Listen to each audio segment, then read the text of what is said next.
सोचने से नहीं मिलते तमन्नाओं के शहर, चलना भी जरूरी है मंजिल को पाने के लिए।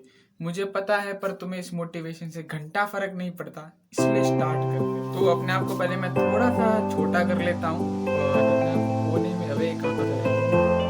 इसको मैं कोने में ले जाता हूँ। तो आज हम पढ़ने वाले हैं स्ट्रेट लाइन के बारे में, मतलब सीधी रेखा के बारे में।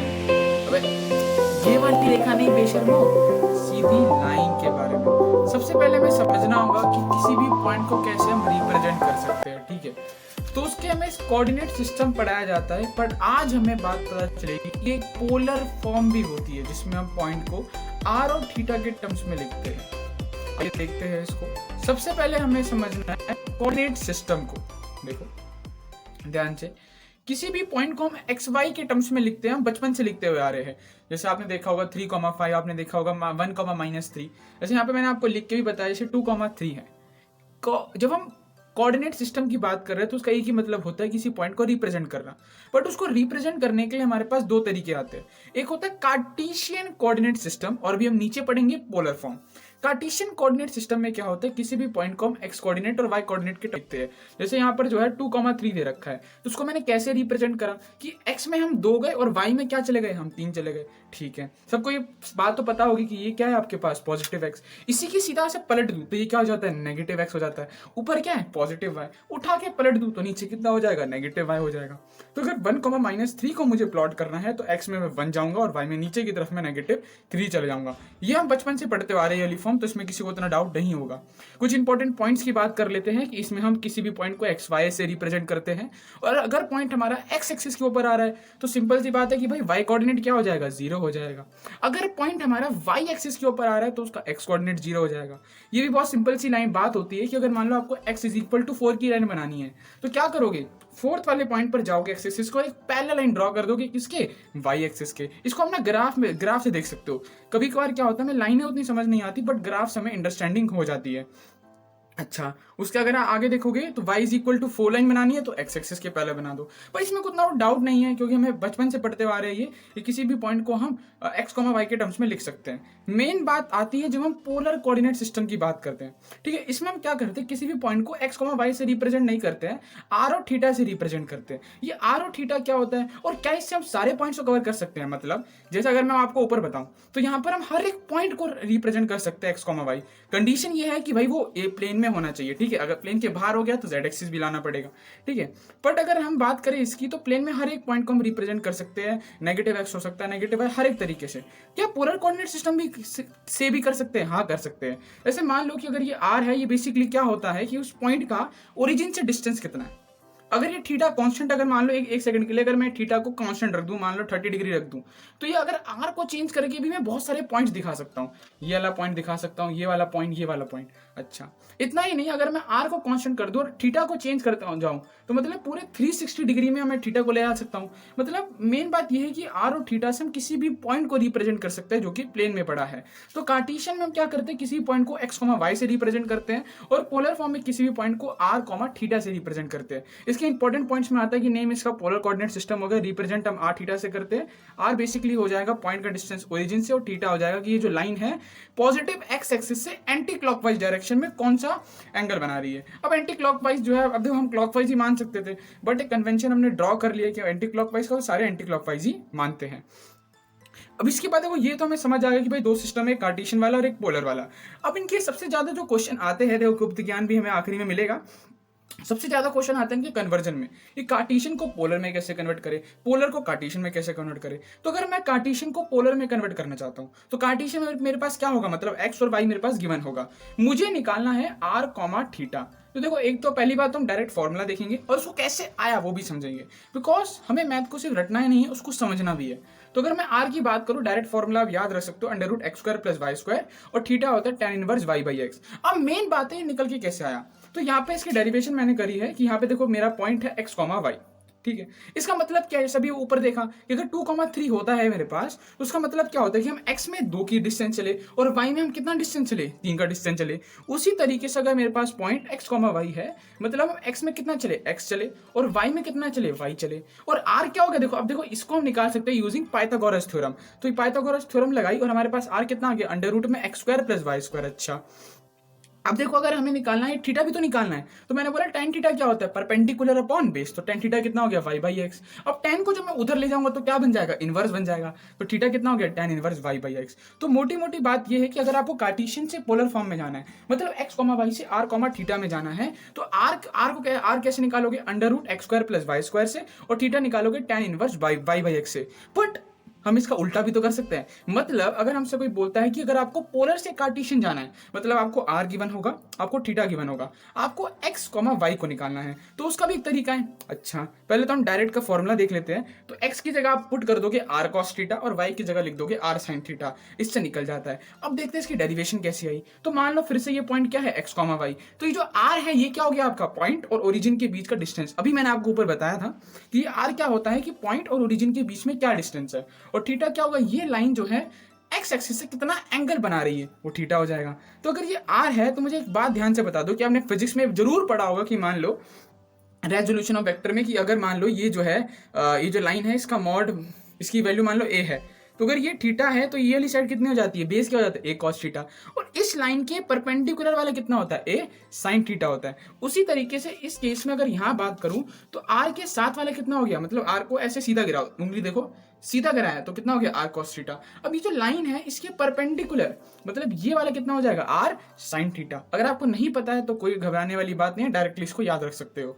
तो यहां से ये कितना होता है भाई, अगर बेस की बात करोगे, अगर ये पॉइंट x, y है, तो हम डिस्टेंस कितना चले, x चले, और y में कितना चले, y चले। पर x तो r cos थीटा है और y तो r sin थीटा है, तो इसलिए हम यहाँ से ये रिलेशन आ गया कि x की जगह हम r cos थीटा रख सकते हैं और y की जगह r sin theta, using resolution of vector.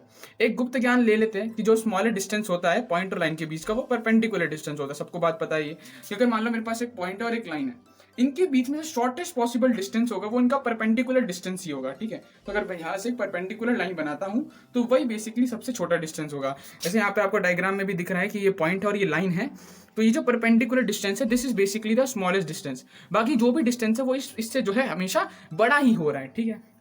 आओ, तो अभी हमें समझ आ चुका है कि भाई कैसे कन्वर्जन करनी है कार्टेशियन से पोलर, पोलर से कार्टेशियन।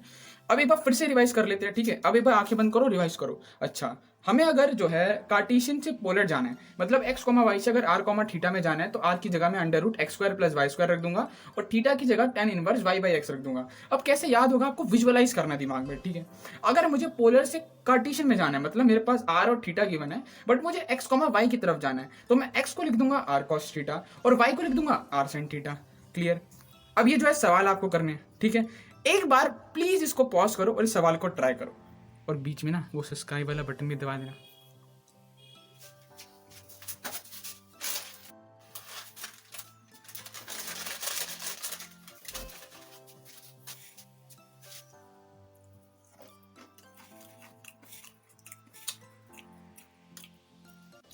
क्या देख रहे हो, क्वेश्चन करो साल। तो होप करता हूं हमने सवाल को ट्राई करा होगा, और हम फटाफट इस क्वेश्चन को ट्रैक करते हैं फटाफट। तो यहाँ पर लिखा है आपको पोलर कोऑर्डिनेट बताने हैं 3, के, तो कार्टेशियन फॉर्म में दे रखा है। तो कार्टेशियन से पोलर जाना है, मतलब r और थीटा निकालना है। तो r कैसे निकालूंगा, देखो मैंने हाईलाइट कर दिया, अंडर रूट x² + y², और थीटा कैसे निकालूंगा, tan इनवर्स y/x से। अब देखो इसके जो नोट्स है वो आपको डिस्क्रिप्शन पे मिल जाएंगे, ठीक है, बढ़िया। अब कुछ नहीं करना, आपको x पता है कितना है, 3 है, और y कितना है, √3। और किसी भी पॉइंट को कार्टेशियन में कैसे लिखते हो आप, x, y से ही तो लिखते हो, ठीक है। यहाँ पे सिंपल हम वैल्यू पुट कर देंगे, यहाँ पर आ जाएगा r अंडर रूट में 3 का स्क्वायर + √3 का स्क्वायर अंडर रूट 12 तो 2√3 आ गया। यहाँ पे tan इनवर्स y/x पुट करना है, तो tan इनवर्स √3/3 पुट कर देंगे, तो यहाँ पर कितना हो गया, √3 को हम क्या लिख देंगे, √3 × √3 से √3 कट गया, tan इनवर्स 1/√3। अब देखो इनवर्स की वैल्यू कैसे निकालते हो, आपको उल्टा पूछना है कि tan की मैं कौन सी वैल्यू रखूं कि 1/√3 आंसर आ जाए। तो सबको पता है कि 30 डिग्री, अगर π/6 अच्छा नहीं लग रहा है तो 30 डिग्री लिख दो, कोई दिक्कत नहीं है, ठीक है, क्योंकि tan 30 कितना होता है, 1/√3। तो आपको उल्टा पूछना होता है ये tan की कौन सी वैल्यू पर 1/√3 आएगा, तो आंसर आ गया π/6। तो ये होगी कार्टेशियन फॉर्म, हमने इसको पोलर फॉर्म में कन्वर्ट कर लिया है, ठीक है। अच्छा, आगे बढ़ते हैं।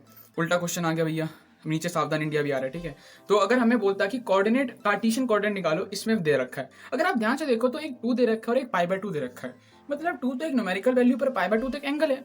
तो इसका मतलब हमें इसको पोलर फॉर्म में दे रखा है। अब हमें पोलर फॉर्म से कहाँ जाना है, कार्टेशियन फॉर्म में जाना है। क्या यूज करोगे, x की जगह r cos थीटा, y की जगह r sin थीटा, बस कुछ नहीं करना, पुट कर दिया। तो 2 इंटू में ये 2 हो जाएगा और ये क्या हो गया, एंगल। तो 2 इंटू में cos पाई बाई 2। अब cos पाई बाई 2 कितना होता है, 0 होता है, सबको पता है। तो 2 0 0 हो गया। 2 इंटू में sin pi by 2, sin pi by 2 कितना होता है, 1 होता है। तो 2 आंसर आ गया। आगे बढ़ते हैं। तो यहाँ पर मैंने इसको जो है कन्वर्ट कर दिया। अब सावधान इंडिया भाई साहब, सावधान होना पड़ेगा, क्योंकि अभी जो है मैंने गुप्त ज्ञान में एक बात बताई थी, जब भी ये आ जाए ना इसका एक ही मतलब होता है कि गुप्त ज्ञान से रिलेटेड जो मैंने आपको बताया उससे एक सवाल आने वाला है। गुप्त ज्ञान में मैंने आपको क्या बताया था कि अगर पॉइंट और लाइन के बीच का सबसे छोटा डिस्टेंस क्या होता है, परपेंडिकुलर डिस्टेंस होता है। तो उसी से एक सवाल आया है, करते हैं उस सवाल को, ठीक है। उसके बाद एक और गुप्त ज्ञान है, कहता है आपको एक्स एक्सिस पर कोऑर्डिनेट निकालना है। मतलब कोई भी पॉइंट होगा वो होगा तो एक्स एक्सिस पर ही होगा, जो कि एक पॉइंट है 3,5 उससे p डिस्टेंस पर होगा। ऑलवेज सच दैट कि p लेस देन 5 हो।